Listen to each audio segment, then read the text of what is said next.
All right, guys, welcome. We're going to talk about Karl Marx and the Communist Manifesto. A manifesto is a word you probably don't hear a whole lot. It is a document which proclaims publicly, makes publicly, we're going to say, or makes manifest the central ideas of a group or an individual. So the manifesto, in this case, is a communist manifesto where Karl Marx is publicly proclaiming the central ideas of communism.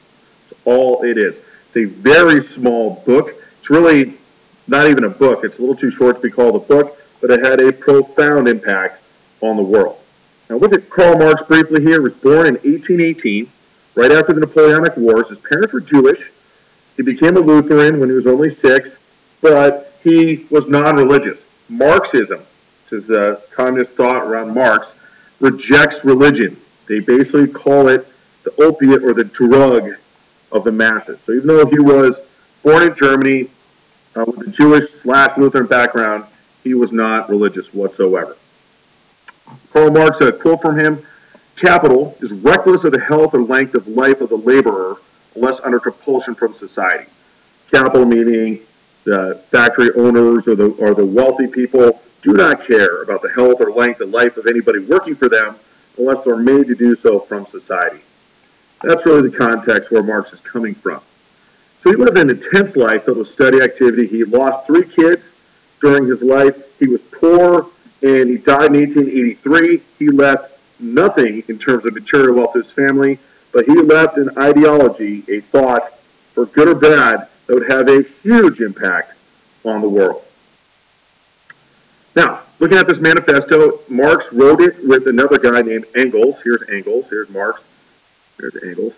The Communist Manifesto is really too long to be a book, to be a concise declaration. It's too short to be a book, about 17,000 words, and it's arranged into 4 sections. I'm just going to give you an overview today of what they are. Essentially, and you need to know this term, that you might recognize it from the French Revolution, the bourgeoisie. Marx and Engels put forward this notion that really there's a class struggle between the haves and have-nots. The working class is exploited by the bourgeoisie. The bourgeoisie, in their mind, are the owners or upper class. So we're not talking French Revolution here, where this is the upper middle class of the third estate. It's separate completely. In the Marx system, bourgeoisie are the upper class, or the owners of the factories. Basically, the manifesto says that all surplus goes to the capitalists as profits, even though the people that are laboring, they're the ones that created the wealth. The laborers should actually own the profits because they're the ones doing the work, not the owners. Now, we do not live in a Marxist society here in the United States, so I know this is not how it works for us, but I'm explaining to you here. So, according to Marx and Engels, the whole society is a class struggle. All of history is a class struggle between the haves and have-nots. Marx said that, every age has had 2 classes of society. You have the masters and slaves. Here's the bourgeoisie, or the entrepreneurs, against the working class. And here's the other term you need to know, proletariat. Write that term down. Those are the good guys, according to Marx. That's the working class. So you have the bourgeoisie versus the proletariat. One class exploited the other because their interests are always opposed. And as these classes go, Marx did have an end to this struggle in mind. Again, this is all theoretical. It doesn't really work in the real world. But Marx felt that at the end of this struggle, the working class would win. They would eliminate all remaining classes. The only person left would be the working class. And as soon as that happens, there no longer needs to be a class struggle. There's no need for trappings of class warfare, such as money, countries, or even governments. Marx and Engels truly believed this. They thought they had reached a scientific truth. It's a little weird to think about, but in this workers' utopia that they would have created once the workers win, all societies united into one working class. There would be no government. Nobody would own any property. There would be no money. Why? Everybody's the same. There's no need to have anybody wealthier than anybody else. The class struggle would cease to exist. And I don't know if you guys read the book The Giver. It's a really creepy book from middle school, but that's basically what a Marxist society would look like when everyone is the same. Personally, I don't want to live there, but that's what Marx and Engels thought they came up with. You might want to pause here. This gives you a little bit of an overview between communism and capitalism, which is our good old United States society versus communist. And I'm not going to go through all these, but again, you can pause and check that out. Now, if you look at the manifesto, it's a declaration of the communist organization. Marx, did not invent communism. He was contracted really by the communist organizations to put this manifesto together, so now suddenly he became the father of communism. It could have been somebody else, but there it is. Really, we're looking at the communist ideology explained in a book. So if you're curious what is communism all about, read the manifesto, it'll tell you. Karl Marx basically says this is how you transition good old American capitalism to socialism, and then socialism to communism.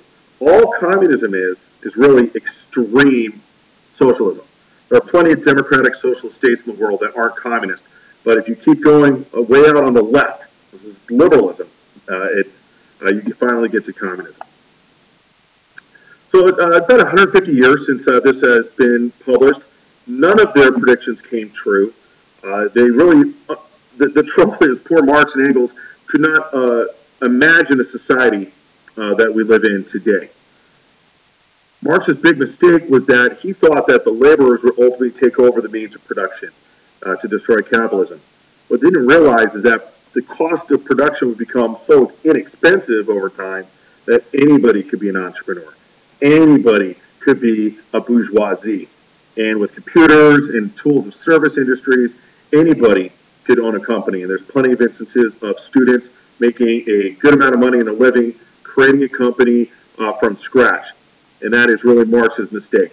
To his credit, in the 1880s, when they were, or the 1850s, 60s, when they're putting this together, it was inconceivable that somebody could be a worker and then almost raise themselves up to be a capital owner. So Marx was wrong again. He didn't see that rather than pulling everyone else down to the lowest common denominator of that working class of his, the proletariat, the bourgeoisie pulled everyone else basically up. So today, we're still in throes of this process. It's not a perfect world we live in.